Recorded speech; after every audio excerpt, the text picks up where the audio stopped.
Myself, Abhishek, I'm the group member of Swati, the first author, and working with Professor Ravinder, the same group. So unfortunately, Swati couldn't come and present her work. So I'm just presenting on her behalf. So this is a presentation more like the previous one, talking on the pressure sensors. But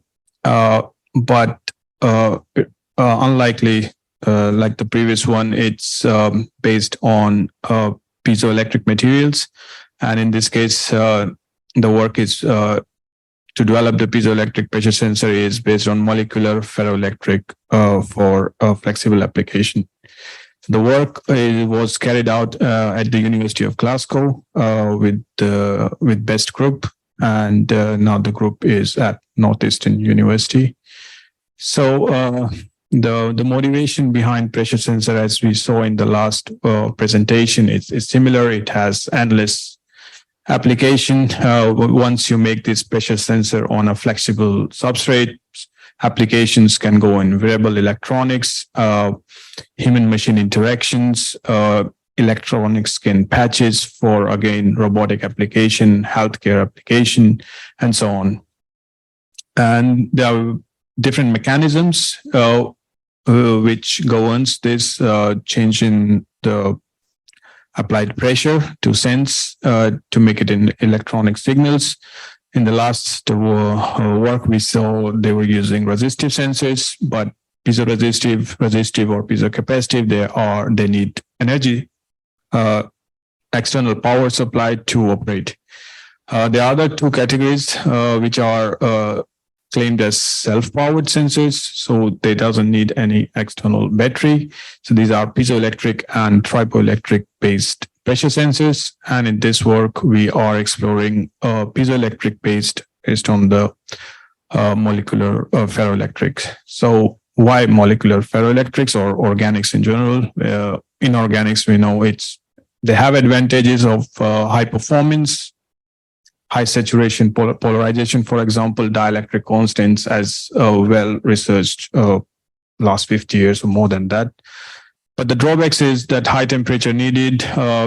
Once you flex them as a thin film, they might crack, and these are some of the disadvantages. And this is where the molecular ferroelectrics as an organic comes: is thin, soft, flexible, low cost, and so on. As a molecular ferroelectric in this work, this is a very complex name for me to say. So I don't know. I'm not a chemist, so please pardon me for this. This is in short, this is a compound DAPCO, and this is how it is tuned to become HDAPCO BF4. And this compound then is mixed with PVDF to make some compound with PVDF. And once it is made by chemistry, it is casted, molded, and then it is being the top and bottom electrodes are placed to sandwich this molecular ferroelectric. So easy fabrication of devices. Before we characterize the electromechanical properties, the XRD was done to confirm that the beta phase is formed in this ferroelectric, which basically imparts the piezoelectric behavior in this compound. So here is with the different weight percent of that compound, DAPCO. So this is the pristine PVDF, the beta phase. You can see here how it changes with the addition of DAPCO compound. Here is a summary. You can see on the right, FTR was also done, shown on the left. And what they found is that the 5 weight percent of that compound gave the highest beta phase.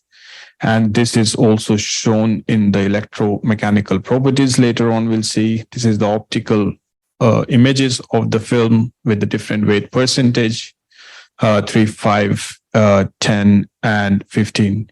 So one observation here, which we concluded why 5% showing the best results, which I will show later, is just see the uniformity wise. After 5-8%, they start to agglomerate this compound, and there are less interfaces between PVDF and the compound. Here is the electromechanical characterization. So the sandwich structures are repeatedly applied vertical compressive forces. So the first one is the pristine PVDF, and then with the different weight percentage, and the 5 weight percentage, as you can see, gave the best performance of around 6.5 volts. And this is the current graph. We managed to get up to 0.5 microamps short circuit current. This is the mechanism. We all know how piezoelectric ferroelectric works. So it wants to apply vertical compressive forces, anion cation displaced respective to each other, and that polarization leads to driving the electrons in the external resistor.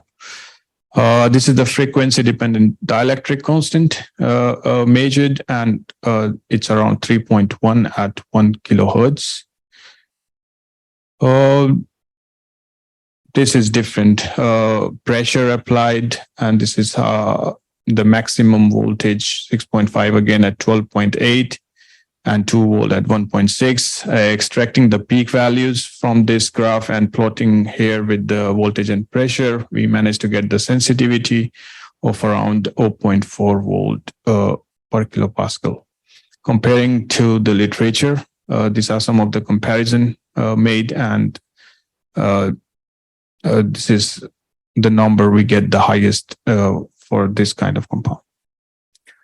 Yes, so to conclude the work, so we are working on different topics in the BEST group, and we'd like to acknowledge all the group members for their support and the work. And if you would like to follow, we are on LinkedIn and YouTube. And thanks all the funders, and of course, thanks for your attention.